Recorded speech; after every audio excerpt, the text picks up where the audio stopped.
Welcome to the Angelati studio here at Itron Utility Week, and I'm joined now by Erik Andersen from WaterSmart. And Erik, first of all, welcome and thanks for making the time to be here.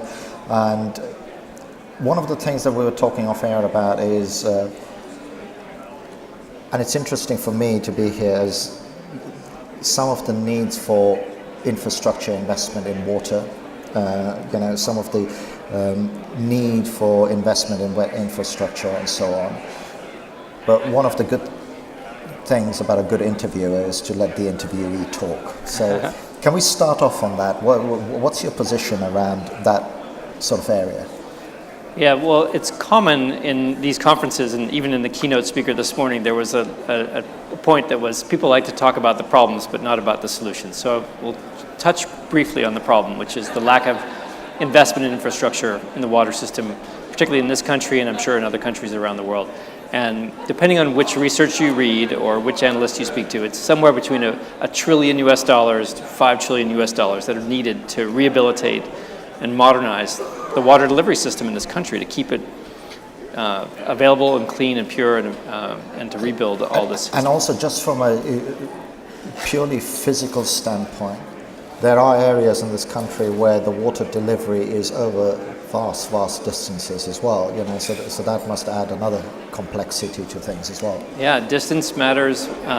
Whether there's lead in the system matters. There's even wooden pipes in some parts of the country, depending on the time that it was built. So there's a huge amount of infrastructure, plus all of the rapid population changes and growth that we've seen in the South and Southwest in particular. So you're saying that the order of magnitude of the gap is about $1 trillion, or there or thereabouts. It's already a big scary number. We can add some more zeros to it if you want. Huge number, yeah.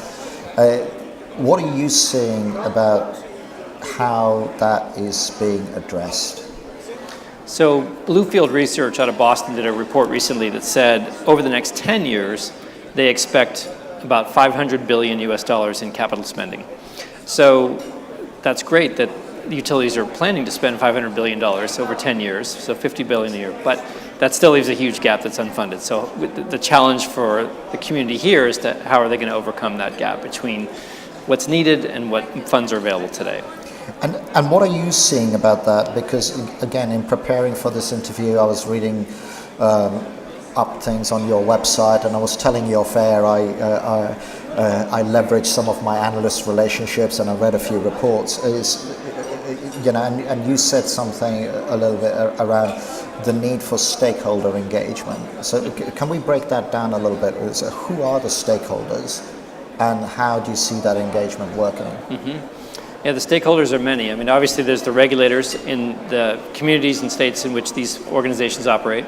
There's the customers themselves, and someone even mentioned that we're not talking about ratepayers anymore. We're using the word customers, which is a great transition. And then there are also regional operators like wholesalers, and even within the customer segment, they have tenants. If you're a building owner, you have landscape contractors, you have building managers, you have homeowners associations. So there's this whole complex web of stakeholders that you have to consider. And when you have such a complex web, and again, much like Europe, to the uninitiated people who are not in this industry think, well, there must be one regulatory framework because it's the United States. That's not true. There's all these. So that's a whole other layer of complexity, which we won't go to today, right? Okay, you can breathe a sigh of relief there.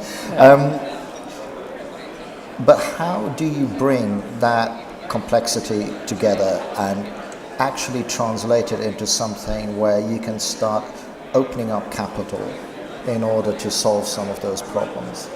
Yeah, the only way you're going to be able to restructure rates and to be able to have a conversation to get support, because the money's got to come from higher rates, higher taxes, some kind of assessment, bonds, borrowing. Someone's got to pay for that. In the end, it's the customer, right? That's directly or indirectly funding that spending, and so you have to connect with them and make it what's in it for you, what's in it for them, right? To make sure that they're on board. So if we then bring it closer to home, and on your website you had a guest blog by Richard Luthi, who's a professor for civil environmental engineering at Stanford, and he made a point that actually within California, and everybody here knows this, but I'm putting it into context for our more international audience. There was a need to drive down water use by 25%, and that was done through a fairly good PR campaign and so on, so that was big tick.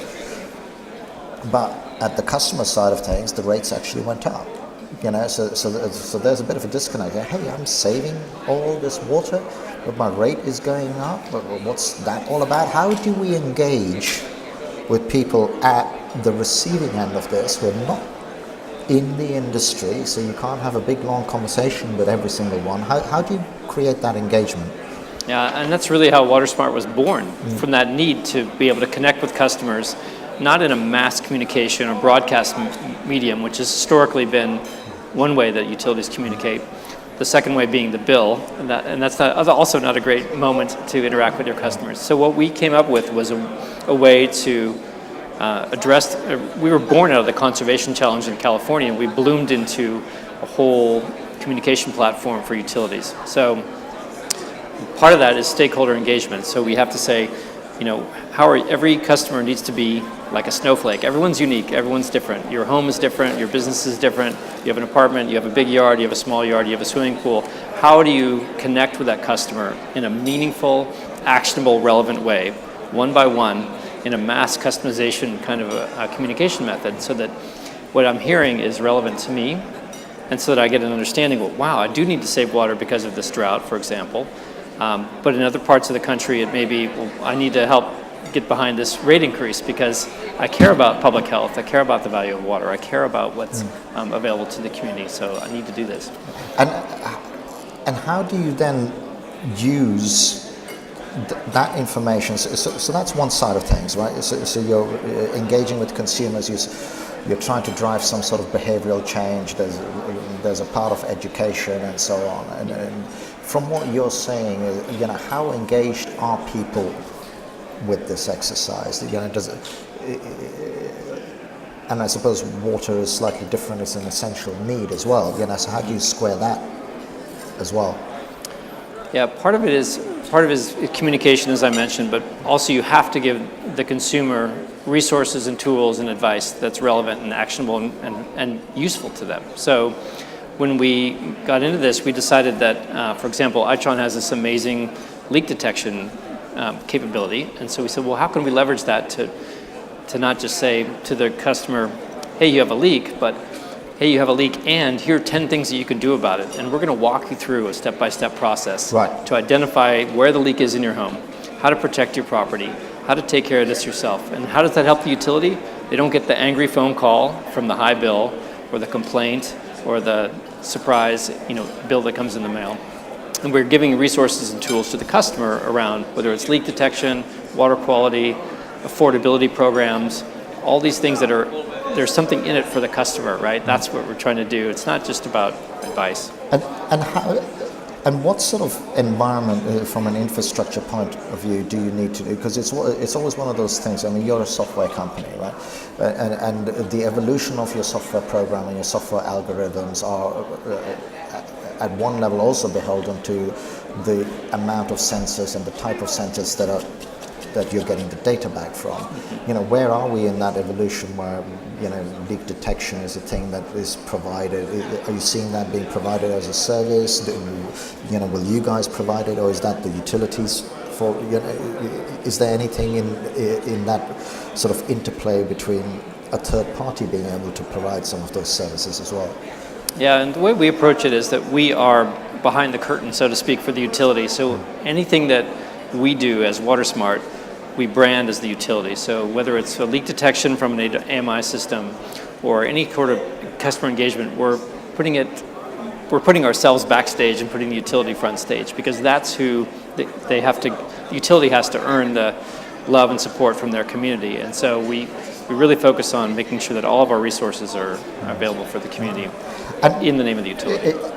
And in doing that, and in collecting all this data in one place, are you also able to be a part of the sort of the ability to build business cases and ROI? Because that surely must be a part of it. So by now having having all of this in one place, you can actually just take that and go, listen, we are seeing X, and therefore an investment of Y will give us this result. You know, do you play a role in that side of things? Yeah, it's an important piece, the ROI, and whether it's justifying a move to smart metering or AMI systems, or it's just an investment in WaterSmart, we help the customer think through, well, what does that mean to invest in software? What outcomes? And the outcomes are really important. We don't just sell software, we're selling outcomes, and so does Itron. We really believe in that principle, is that you have to say, well, how are customer service calls or costs going to go down? How are operational costs going to go down? How is revenue going to be protected for the utility? And how is customer satisfaction going to grow? And the support of the community get stronger? And those are the kinds of things we put into it. Sometimes they're difficult to quantify, especially with things like customer satisfaction and support from the community, but we want to do both that subjective as well as the objective ROI measures for our customers. And, you know, there's a lot of talk about focusing on outcomes, and you've mentioned a raft of those. And it is true that customer satisfaction piece is probably the hardest to do.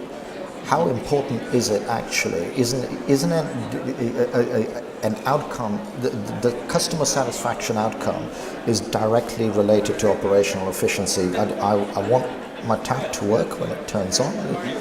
It isn't that hard, is it? Because if all that operational stuff is working really well, your customer satisfaction must be all right. Yeah, that's true. And customer satisfaction is one of those things that will get you that rate increase or get you that support from the public to make those investments in wet infrastructure that we talked about earlier. You have to have the support of the community in order to get these investments to happen. And even when you think about, well, we built the WaterSmart platform to work with any kind of technology. We didn't want to just be a smart meter company or a smart technology. Is it in the cloud? It's all in the cloud, right. and so, but we'll work with any sort of, whether it's AMR or AMI or even manual read meters, because everyone's on a journey. Every utility in this room is on a journey, and so we want to be able to work with those utilities wherever they are on that journey.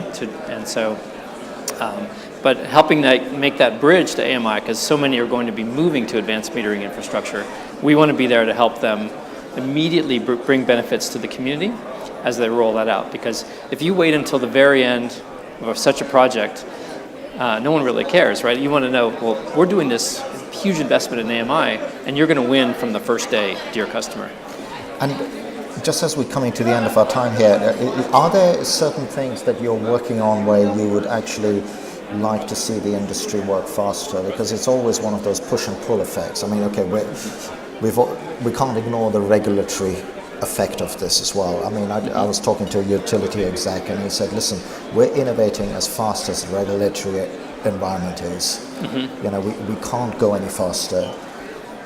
We could if we didn't have to. So from your side of things, I mean, from a software company perspective, is there anything where you're like, hey, look, we can do this now if only they'd let us? Yeah, there's a little bit of that, especially in the investor-owned utility space in this country. There's a bias in some of the regulatory regime toward capital expenditures and on-premises software from a regulatory treatment. And software as a service really hasn't been thought through in terms of the regulatory framework, especially for investor-owned utilities. That's something that I think is going to change and could change quicker.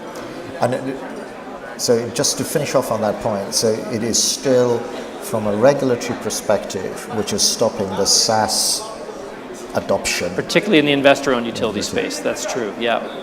And what do we, as the technology community, need to do to change some of that perception? Where is it coming from? Is it still that old notion of it's less secure, or I feel great because I can see the box with the blinking lights? You know, are we rewinding that much?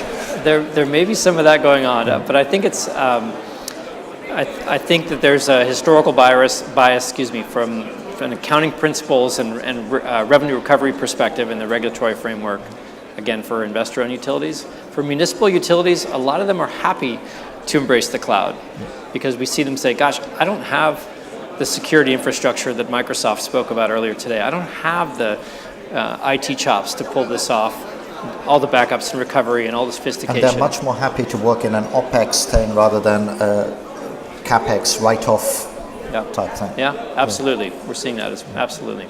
And on that note, we must leave it because we've come to the end of it. I've enjoyed talking to you. Thank you very much for joining us.